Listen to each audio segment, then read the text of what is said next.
Law enforcement and government agencies struggle with parking citations, often because no one will pay them.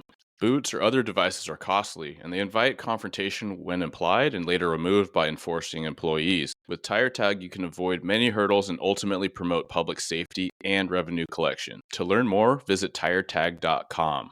You can teach. You can teach, the next guy can teach, the next lady can teach, anyone. Like, we can go out there because we have this hard-earned experience.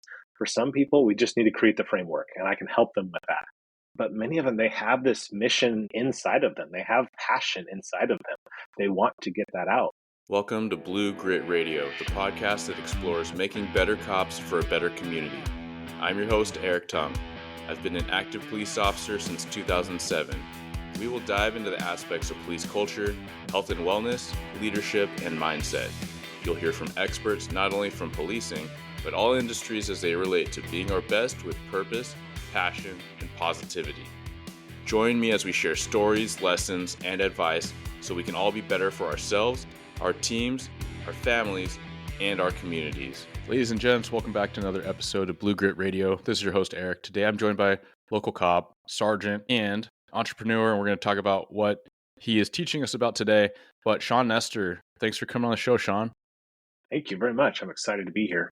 Yeah, absolutely. So it's been really cool to be connected as we were talking offline, or I suppose online off recording, but we're talking a little bit about the things you've been doing. You put out a lot of really constructive and positive content on LinkedIn is mostly where I see you, and we cross paths. But to be leaving it vague, but work in Western Washington, but then not know you personally, but to see what you're encouraging cops to think about or act on outside of their regular day-to-day career stuff. And we'll get into that later. But thanks so much for coming on the show, man.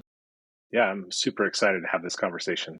Yeah, absolutely. It's something that we talk about a little bit here and there, sometimes more overtly, as far as like, hey, this job cannot be your whole life, as far as like the quote unquote work-life balance. But then also, I think it's so relevant with 2020 and then the years following. A lot of people had a drastic change of plans where they saw going through law enforcement to the full extent of their 20 to 30 years, but then things change. And so I've said so many times, like, whether you do 2 or 20, thank you for your service, but it is very jarring to think about life beyond the badge, which is a nod to your company and what you do and what you help cops with. But I also like just the flip of recognizing personal agency and that we have a lot of skills beyond what we may give ourselves credit for, because I've certainly been for years and years one of those cops that's just like, well, I guess if this doesn't work out, I could go work security, loss prevention, hopefully some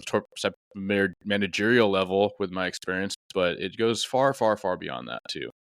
Yeah, it does. And you're right. When 2020 hit, we saw a lot of guys really evaluate, is this the career for me? And career meaning 20, 25, 30 years.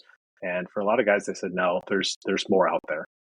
Yeah, absolutely. And I mean, that was conversations I had with my crew when I was a street sergeant in 2020 and the following years, where I had told my people, I was like, hey, like, this is no shame if you're thinking outside. And really, I said, outside of what's happening right now, this is something we should think about, right? We carry backup guns, we carry backup flashlights, backup mags.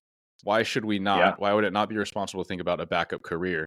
And so there's that frame of mind, but then also, just recognizing like there's other things and pursuits we can do. So we will get into that, but I kind of want to start off by asking you to tell us a little bit about yourself and coming into law enforcement. Yeah. Well, I think I did the career almost exactly backwards. I started a long time ago. First, I was an explorer with a local agency. And then when I aged out of that, the chief at the time approached me and said, hey, I'm looking to get a reserve program started up. Are you interested in doing that? And at the time, I wanted to go into full-time law enforcement. And I said, absolutely. I think this is the best way in, foot in the door.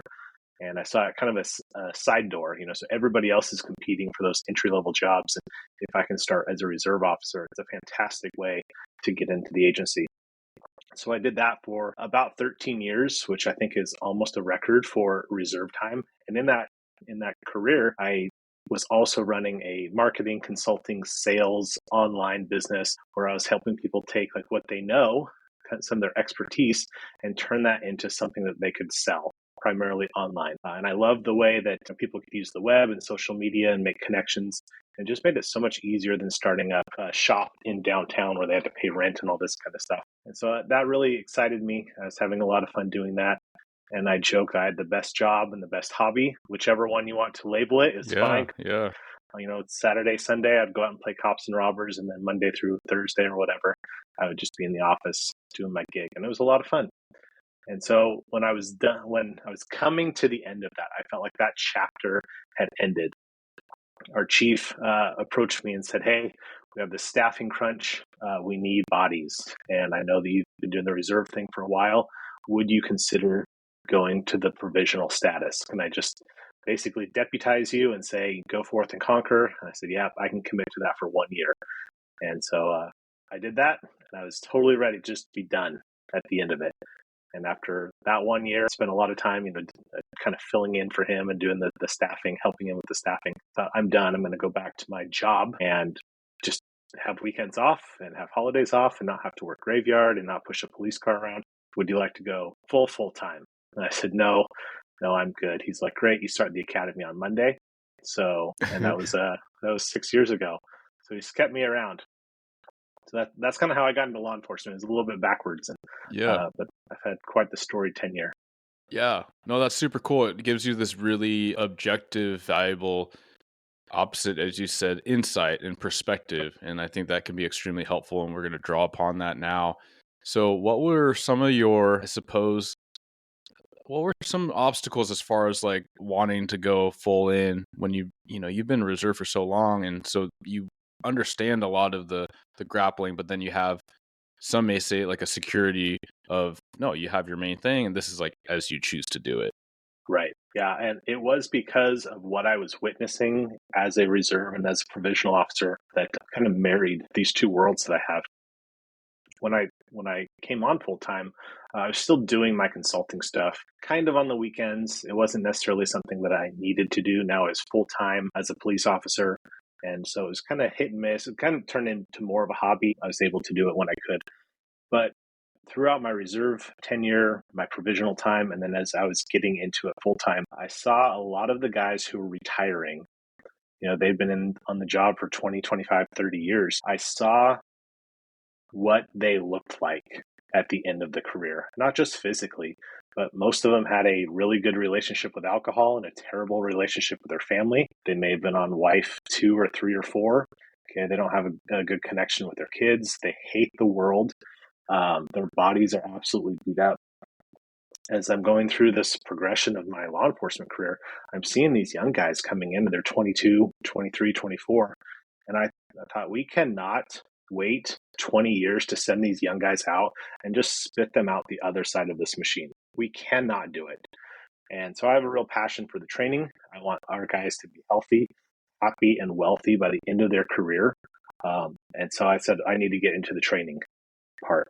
And obviously, as a reserve, there comes with that kind of this idea of not being able to be a trainer, not having much to contribute. And so when I went full time, I tried to get into our PTO program, tried to become an instructor as quickly as possible to influence those young guys that were coming up. And I feel like I've done a good job with that. And now it's, how can I help guys after their career? And as you said, beyond the badge. And I think that's really where my passion is right now.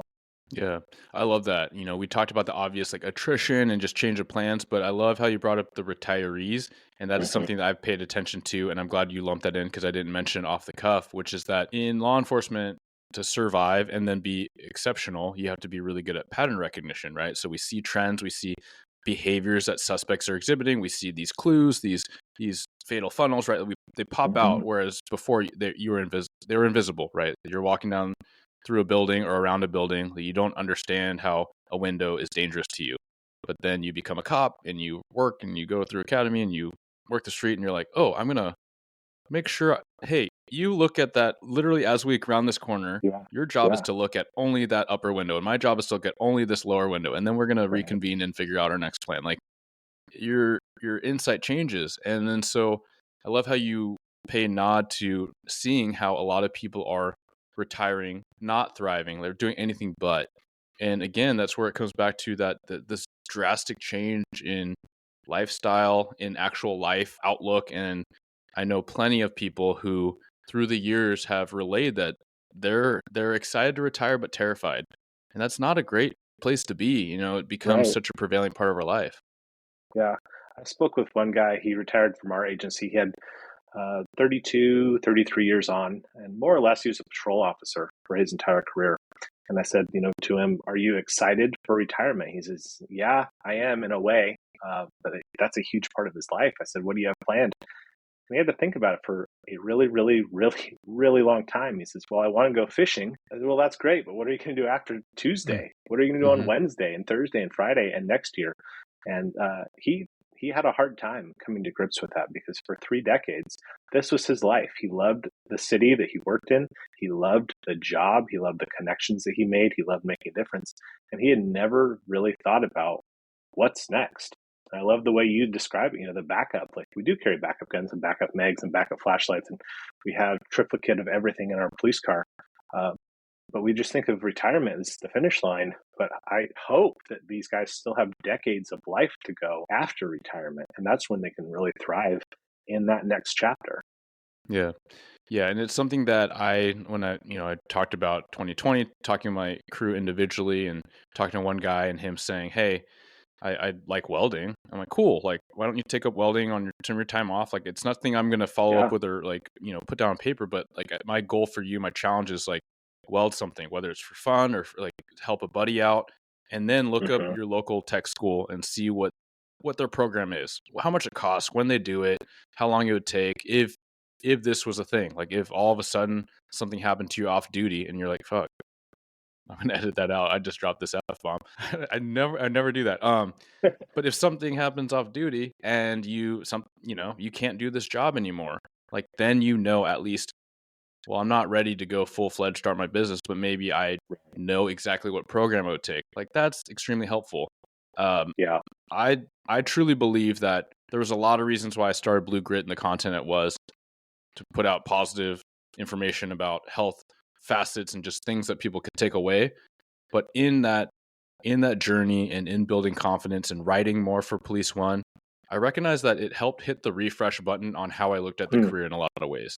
And I Yeah. feel like That's when I really good. promoted, it helped hit the refresh button. And this is just another nod to continue to seek challenge and recognize the broader community, whether that's your department or going to the police industry or looking at how you can just bring something positive to like the community at large outside of your police job. That's really what I want people to think about in this conversation. Oftentimes there's a lot of candidates that want to take the next step in the organization and promote. However, they find themselves at an impasse with where to start. Or they know where to start, but they know that there are so many different elements that are extremely arduous, challenging, and stressful to prepare for. I've prepared a guide because I want to help everyone, no matter what their confidence level is in public speaking or recognizing the different elements or how to show up your best way and highlight your leadership style. A lot of times, those folks know exactly what it takes to be a leader because they do it at the line level. However, they are surpassed by those that simply test better, have the gift of the gab, whether or not they actually can put anything behind it, or they've taken the test so many times that they've slowly edged their way up that list and eventually may be in striking zone for a promotion. So if getting selected for the next rank is of interest to you, I highly recommend you do your homework and you recognize resources. And part of doing that homework and recognizing resources is the guide I've prepared. It hones in on a lot of my lessons learned from being on both sides of the table, testing as a sergeant. And although I got the nod in the first round, when I looked at the notes, there were a lot of things I misunderstood. There were a lot of things where I didn't present my best way. I was just fortunate that my total test score was I was fortunate that my total testing process was successful enough to get me in. And then for commander, doing that internal process and external process, seeing some dramatic differences, coming out on top of both processes. However, learning again, when I looked at the notes, there was so much that I left on the table, or so much that I misrepresented myself, or I didn't convey what I had intended to the assessor. So with all those lessons learned, breaking down the common test components, and also, arguably more importantly, how you identify, define, and prepare your own leadership philosophy that you can not only take into the test, but you can take into your day-to-day interactions with your team, your peers, your subordinates, and your leaders, right? Because leading up is a critical part of organizational development and culture as well. So for more on the guide, you can find it at bluegritwellness.com. That's the promotional guide at bluegritwellness.com/shop. And whether or not you are looking to promote, we all know those people that should be taking the next test that we keep nudging. And those people need to be empowered. They need to find confidence. And a lot of that can come from you just giving them that nod, giving them that support, that encouragement, and telling them where to find the guide. Yeah, that's really good. I think you brought up welding. It doesn't really matter what your outside hobby is. Anything that you can connect with, I think gives an opening to conversation with somebody we deal with on the job. Okay, I think that expands this emotional intelligence that we're all talking about because it gives something other than just policing. If it's gardening, if it's flying, if it's refurbishing a boat, like I have a partner who he does that, if it's driving race cars, that doesn't matter. That helps you get out of the police only mode 24/7 where all we think about is our job and catching bad guys, and it gives us a way to unplug from that and plug into something else that helps recharge our brain, recharge our bodies. When we come back to work, we're feeling refreshed. And that if anybody's ever stood in a dark parking lot in the middle of the night while you're waiting for the warrant confirmation to come in, you have to be able to talk to people about the most random stuff. When we have those outside of the job hobbies, I think that's the perfect opportunity and it helps exercise that ability. Yeah, that is a good tangible takeaway. So when you think about, or I suppose when I think about your services, who are some common archetypes or types of people that reach out and find so much value from what you're able to teach them and work with them with? Typically it's folks who have just recently retired. I would love to get to them before that, but just the way it has been, it's been guys who and gals who've just recently retired. They may have spent a month or two or three being happy, being on the couch, going golfing, figuring out what life is like without waking up to an alarm clock. And then they're at the point now like, well, what now? Like my partner, he wants to go fishing. He likes fishing. Cool. Then what? Not to say you can't spend a lot of time fishing or golfing, but probably not every single day for the next 20, 30 years. So it's the folks who have just recently retired. They're looking for their next thing. And most of them still feel like they want to be connected generally to law enforcement, which that's not a make or break for me, but it's people who want to give back with what they know. These are the people who've spent many, many years getting this experience, giving these insights, getting a perspective. Most of them have been trainers or leaders in some capacity. And all of a sudden, they're not doing that anymore and they need an outlet. And I believe if you have knowledge, it's valuable. Other people will pay to get that knowledge from you. People will pay for shortcuts. So instead of spending 20, 30 years in leadership, I can go to somebody and get in 30 minutes what it took them 30 years to get. So those are the folks that I'm really attracting and targeting. Yeah.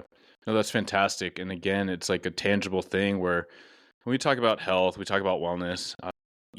At the base of that, I believe it's mindset, and like Mm-hmm. tied in with that is purpose. Like, what is your mission? What is Yes. when you have a department, you need to know what the mission is. And when you have a unit, you need to know what the mission is. Like, what is it that we're trying to do? And as individuals, it it's easy, and that's probably people might take the wrong interpretation of that word, but it's easy when I have a job that is so purpose filled and so mission driven, and I do it more than 40 hours a week, and it consumes some of how I navigate the world. Like literally, I was with my family in downtown Seattle, like classic, right? Everyone's like talking about going to the city, which Right. like I'm not trying to poo poo it. It was a Sunday. It was, we're going to see a show, take our daughter, but that's just where it's at. And I recognize it's gotten increasingly so as I've gotten older, and now I'm a dad, and now I'm more set in my ways in some ways, Mm-hmm. and I see more and more and more cumulative like traumas and violence that happen around the area and in my job. And I get that I am more on one side and hypervigilance, like Mm-hmm. all cops are, right? Mm-hmm. At the same time, I no shame, no blame towards people that don't want to partake in downtown Seattle. For me, I'm like, hey, I'm not gonna not do it. But I had to recognize that as we're navigating the day, even though there's not a lot of people out at that time of day, I had to recognize that going into the parking garage and feeling somewhat stuck, and then going into a packed theater and feeling somewhat stuck, and then seeing some of the people that are, let's just say, affected by certain conditions and feeling somewhat wary, I recognize that I'm not in my closest peace of mind. So, all to say, long-winded way of saying, like, this job affects you more than just your job, of course. But when you do one day leave this, because all of us will have to one day leave this, like, how Mhm. do we want to leave that? And do we want to have, the branch that we're going to leap to, do we want to have it within jumping distance, or do we want to be searching as we're falling? I just came up with that, but It's a good way of but putting I it. think that that's like how a lot of people feel, like the thing's coming and then they're aged out, or that the date is up and their family and their loved ones, like, it's time, and they're like, well, shoot. And we've heard that adage of people, losing purpose and then their health deteriorating because they don't know what they're doing with all their time. And we can retire Yeah. oftentimes pretty young. Yes. Yeah. It pains me to see these guys who are relatively young, and they get to the end and they're just, it's almost like they're waiting to die. And Mm, that's such a sad existence. yeah. And, some of them will say, one of the guys, he's absolutely set on pushing carts at Costco. It's like, that is, I just cannot wait. Low stress, mission driven, clean up the carts from the Costco lot, push them in. He goes, I'll be fit. They pay well. They have great insurance. I'm like, I've said the awesome. same Good thing. for I was you. like, if things don't work out, I could always do that. Yeah, for me, it's the guy who drives the street sweeper, at 4 o'clock in the morning. Like, I can think of nothing more relaxing than doing that. You have your mission. You don't need to talk to anybody, and you just go out and do it.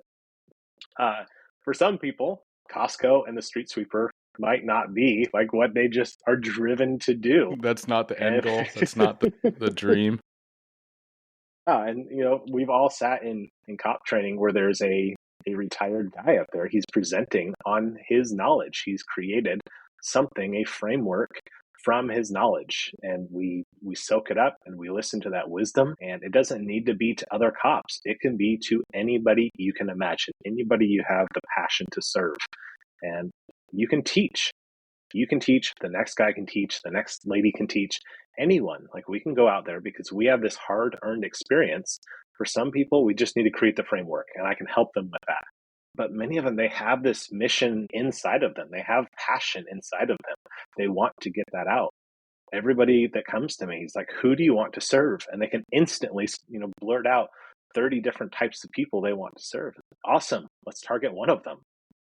That's awesome that you have years of content waiting inside your brain, but let's narrow that down. Who are you most passionate about?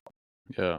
I love that because my mind's going a lot of places. And for someone in that place or space, or if they are the ideal, as you kind of pointed Hmm. out before, Hmm. so I'm 5 years out, I'm 7 years out, or I'm just like mid career and I'm like, yeah, I want to have options and I want to have some more than vague ideas of what I want to do. I can think of, as you said, training, teaching, but then there's also a lot of behind the scenes like consulting. So how do you like become a Yes. consultant? How do you start establishing networks and creating some sort of a place or space? Volunteer work, right? There's working with schools, faith group, organizations. There's, risk assessment. There's, kind of target hardening, right? Like, this day and age, we all need to be responsible about that, right? How do we make our community safer? A lot of people would love to do that, maybe purely volunteer, or maybe Yes. you're stepping up for your church and you're like, hey, we don't have much of a structure, but when I retire, like, I could build it. I could write Yes. framework SOPs. I can like train people. And then, but you could say all that. And, from a recent conversation I had with someone else on the show, like, an idea is just an idea. Like, that we all have ideas, but what I hear is like you can help someone sit down and like put that into action, which is something that Exactly. I think a lot of us, we can think a mile and a minute in all these different directions, but we need someone to kind of build it out and structure it and slow us down in some ways and start making action steps. Yeah. And in my experience, it has been, we all have those ideas. Like you just outlined, creating a security plan for a church that, okay, we could do that in a few minutes. Um, but it takes action. We have to sit down and start sketching that out. We need to connect with the leaders of that church. We need to say, hey, this is our primary objective. These are some of the considerations. We can start mapping that out, but it takes that action to do it. And what I find is a lot of people that they do have these ideas, there's nobody holding them accountable to Hmm. say, hey, have you written it down yet? Let's check in on Thursday and I want to see a copy of it. It doesn't need to be perfect. It doesn't need to be on glossy paper. It doesn't even need to be in pen. Just send me your rough draft, and somebody that just kind of helps keep them moving along. Yeah. Yeah. I like that. So for people that are, let's say that main group of recently retired or coming up on Hmm. retirement, whether or not they're like, yeah, I want to start working with somebody. What are the things that you would ask or challenge them to think about and start doing right now? Yeah, the first is to come up with who do you want to serve and how do you want to serve them. That that just narrows the focus a little bit. I'll come back to our church example. I want to serve my church. I want to serve my community in that way. And then how do I want to serve them? I want to keep the churchgoers safe during the regular meetings. That's it. From that, we can build an entire plan, whether that's for profit, whether that's nonprofit, whether that's volunteer, it doesn't matter. We can swap out churchgoers and we can swap out church security and we can put anything in there that we want and we can create a framework from that. Who do you want to serve and how do you want to serve them?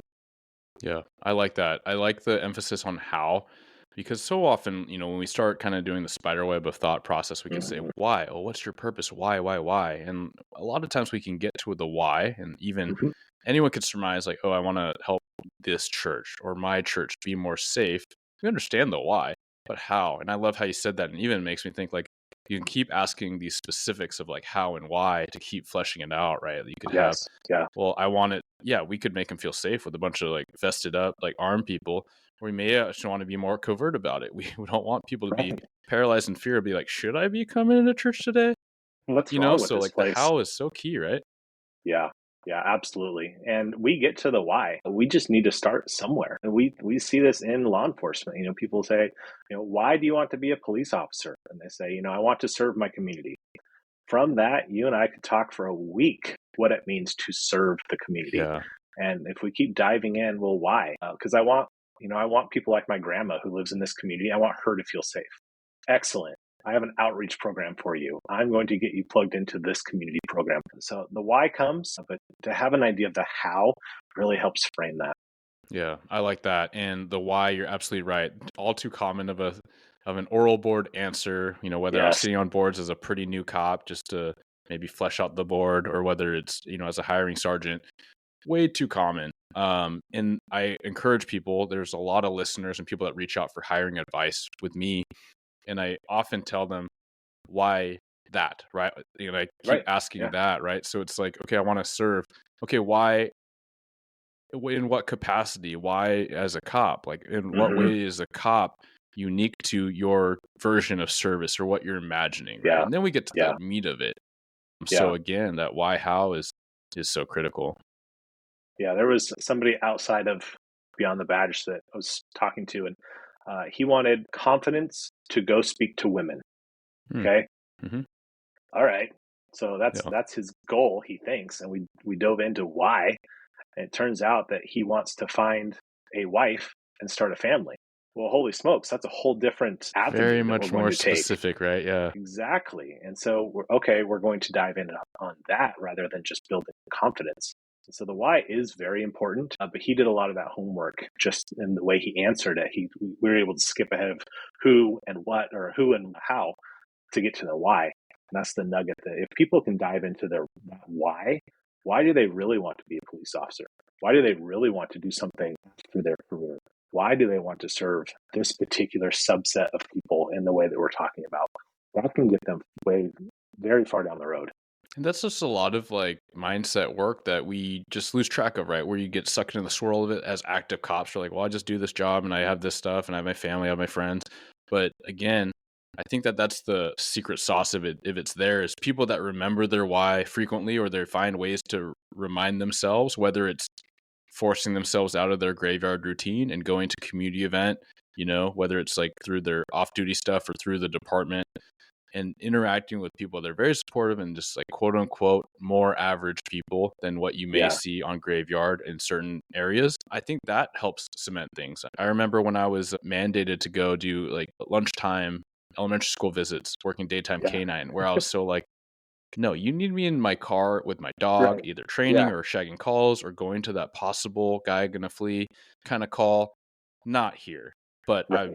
I've reflected many times on how that was what I needed because I felt such that way. It's actually what I Hmm. really needed at that stage of the career where Yeah. walking around and having kids' eyes light up or some kids shy away and being able to level them and get down and just like, kind of cheer them up or what have you. Like that's that was helping the mission, but it was also really helping my soul in a lot of ways. Yeah. Yeah. In that time. Yeah. That's really good. We cannot become disconnected from that. Yeah. And when these folks are reaching retirement, I see that happen, and I'm not going to stand for it. If I can do something to help them stay connected, still live out that why, it's still a part of their mission. That doesn't go away the last time you put the uniform on. That's just part of who we are, and being a cop is a chapter of our life. It is a part of how we contribute to that why. It doesn't go away. Yeah. Yeah. And I think that maybe let me think of the right way to say it, but this is a piece of our lives, as you said. It's just a chapter. I don't want to Yeah. say just a chapter because people might hear that the wrong way. It'll forever shape and change us in Hmm. good ways and maybe some not so good ways. But that's where wellness comes in. That's where the intentionality comes in, where they can become better ways, resilience, right? Right. All these bad things can happen, all these bad things I'm a part of or I observe, but they don't have to shape me negatively. But that takes intention, that takes framework, that takes support systems, that takes intentionality, like planning, like writing down this plan, right? Checking in with a coach and having some accountability to it. Ultimately, we need to make sure that we can serve outside because we can't put our own personal values so low that, man, like I can't be a cop anymore, or I got injured beyond the scope and I couldn't improve, and now I'm useless. And that's the fear. Like a lot of us Right. may be able Yeah. to verbalize that and some of us may have trouble with that. But I think that that's a deep seating thing is that, sorry, a deep seated thing where because I can't do this job, which I had so much positive effect and got to work with my buddies and do this really meaningful stuff or be on standby for this potentially dangerous stuff. Now I have no value. And that is Right. absolutely not Right. true. That is a lie. What would you submit to the mid-career, right? So the people that are in, let's say, 3 years, 14 years, like, because Hmm. that's a different challenging population in some ways. And, we talked about earlier on how a lot of people decided that it wasn't for them. Any thoughts on that type of demographic? Yeah, I kind of have two answers. Are you thinking of the folks that they're 3 years in and get out of law enforcement and 13 years and they get out, or the people who are kind of in the weird slump in that same period of time? Yeah, all of the above. So those that are like, man, I've done 5 years and this isn't what I thought it'd be, and I'm scared to leave. The pay and the benefits are too Yeah, good, but I don't feel like my place is here anymore.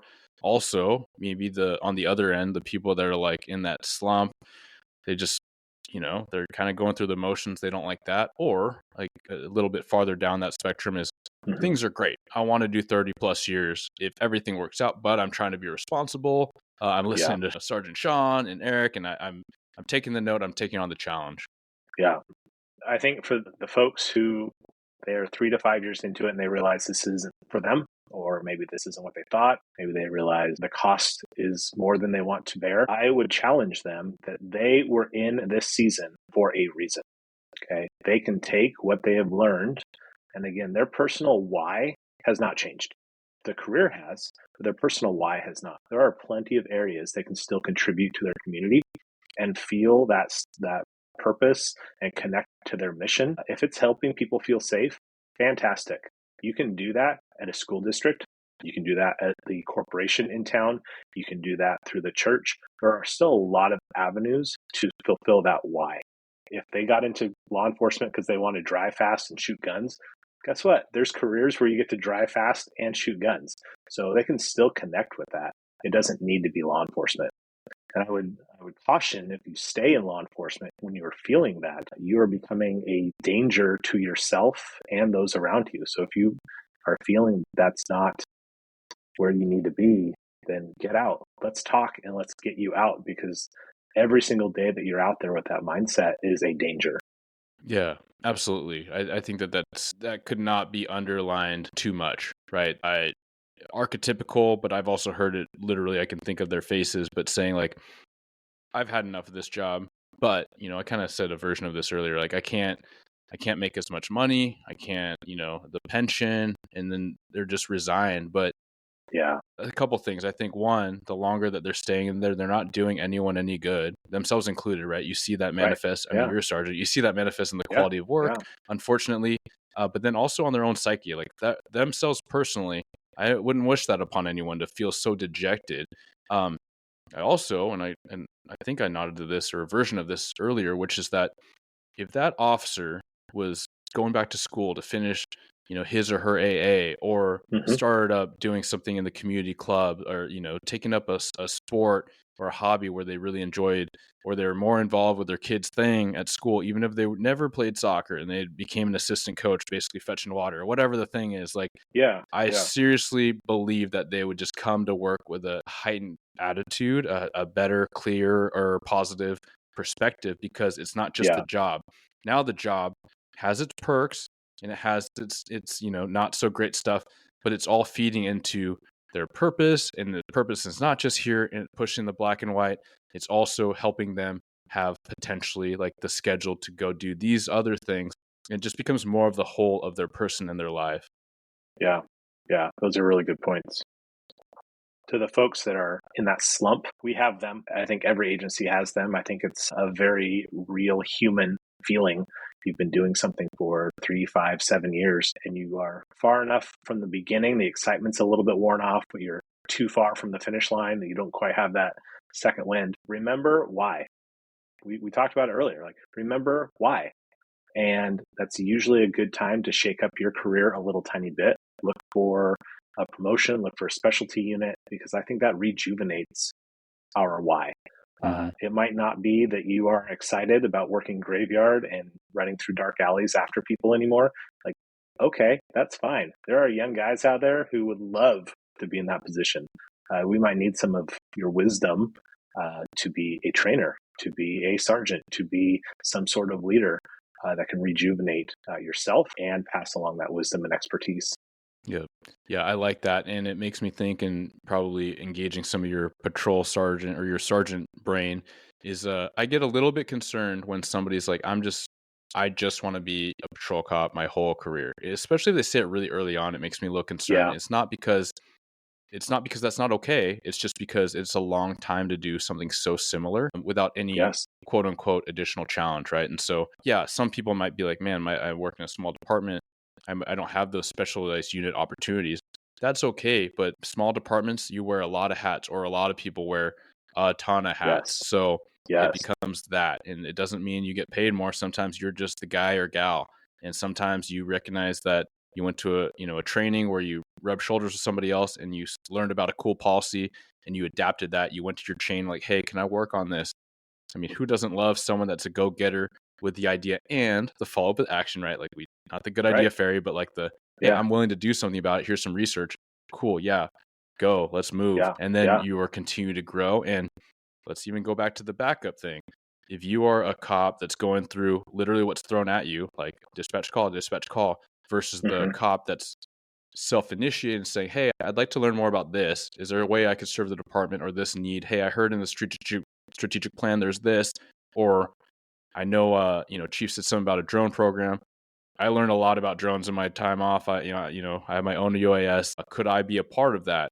Absolutely, right. And then I think a lot of listeners will recognize a lot of tangible Yes. side businesses or future things that they could absolutely parlay that into if things don't Yeah. work out as they plan. Yeah. Yeah. And speaking to that officer at that small agency, your agency might not have the budget for a drone program. But as you are learning about it, if that's what you're passionate about, as you learn about it, start sharing that on LinkedIn. Start connecting with area agencies that do have the budget for a drone program, but don't have the same skills, experience, knowledge, expertise that you have. As you are budding your career or your education, rather, start reaching out to them. They might hire you as a independent consultant, an independent instructor to bring you in for a Saturday and teach their guys how to do it. And my mind just goes wild when I hear people who are passionate about something because somebody else is out there wanting that knowledge. They may not have the time to commit to learning it or mastering it, but they will pay. And all you have to do is look on YouTube and how many different people are out there showing you how to tile a bathroom. Tiling a bathroom in and of itself is not a tough job. It's not a glamorous job. but people don't know how to do it. So they will pay other people to learn how to tile a bathroom. In law enforcement, it's even more extreme because so few people relatively know how to do what we are out here doing. Yeah, absolutely. And let me submit this question as we kind of tie things together. For the new people that are coming in or they're applying extra credit, if you listen this far, you're Yeah, wise enough to know that there's a lot of takeaways and adaptable lessons for you, even more so, right? What do you leave them with specifically, if not, in summary of everything? I would say put your pride aside. And there are so many PTOs, probably so many sergeants and above, who are hungry to pass along their wisdom. Listen to it. It is not unwise to listen to others. And you coming out of the academy, you think you know a lot. You do. You know more than what you started with. But there are people here who've learned some very, very hard lessons, and they want to save you from having to learn the hard way. Yeah. It usually comes from, it can seem like it comes from a lot of different places, especially with Yep. tone and personality, but it almost all the time comes from a place of protection of others, right? Like, hey, Yes. I've been there. I've literally done this embarrassing or unsafe thing, or I watched Yes. my buddy go through it. I do not want that to come to you. That's why I'm Right. coming at you or yelling at you or whatever it Yeah. is, right? Yeah. Addressing you, dressing you down, whatever version or flavor, it's usually coming from a place of care. I think if we can check the ego, Yeah. I love that feedback and advice. I mean, you could translate that to everyone, any stage of the career or any role or rank. And I would also add on, yeah, ask for feedback, because oftentimes people, they're unsure, they don't want to step in. But if you ask for it, and then the second part is that you actually have to receive it well. You gotta check your your furrowed brow at the door when Yeah. you ask for that uncomfortable thing and you hear it and it really digs at your ego a little bit. And you're like, wait, I'm not that. I literally asked for this. Maybe I am this Yep. way. Maybe I Yep. have done this. Yep. Yeah, Yeah. for sure. Yeah. And shop it around. Ask a bunch of people. It sucks. Hmm. When I was going through the promotion process, I asked my peers, tell me about me. Where can I improve? And I was flattered with how nice they were about it, but they still highlighted things that I had no idea. I was not aware that I was doing certain things, and they were able to highlight that for me so I could improve on it. I know it wasn't personal. I asked for it, but in the end, it made me better. Yeah.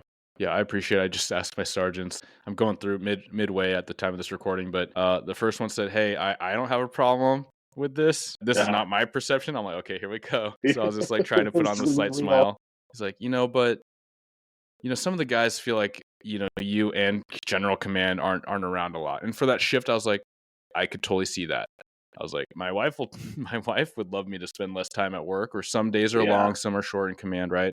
But I'm like, that is good. That is valuable information for me to know. So when I do show up, when I do interact with that shift, I'll try to make it more intentional, right? Not just in Yep. passing. So that's Yep. stuff that I now need to mobilize. Another sergeant's like, hey, I get your communication style, but I'm like, okay, here we go. Brace for impact. He's like, you can be pretty analytical and kind of over analytical. You really dive in. I'm like, I know this about myself. I appreciate the honesty. Thank you. So like, that's the other thing, is the humility and maybe the sense of humor to say thank you. Thank you for Yeah. this critique. Yeah. I'll keep it coming. At least I know it wasn't far off. But yeah. Yeah, here we go. Yeah, for sure. But yeah, thank you so much, Shaun. Is there, as we wrap it all together, anything you want to leave for the listeners kind of in closing? And please do tell everyone where they can find you. Yeah, if you, as a listener, have identified with any of these different positions that we've talked about, feel free to reach out. I'm most active, as you said, on LinkedIn. Otherwise, my website is my name, ShaunNestor.com. I respond to every message that comes through the website, and I do my absolute very best to respond on LinkedIn when I get messages sent. Yeah, love it. So it's Thank in the you. show notes, folks. Shaun, Shaun, Nestor with an OR at the end. Correct? All right. Fantastic. Well, thanks again, Shaun. Awesome. Thanks, Eric. Thank you for tuning into another episode of Blue Grit Radio. As always, support this community by subscribing, giving us a 5-star review, and following, liking, and sharing posts on Blue Grit Wellness on Instagram. You can reach me there or email me at bluegritwellness@gmail.com. Be well and stay gritty.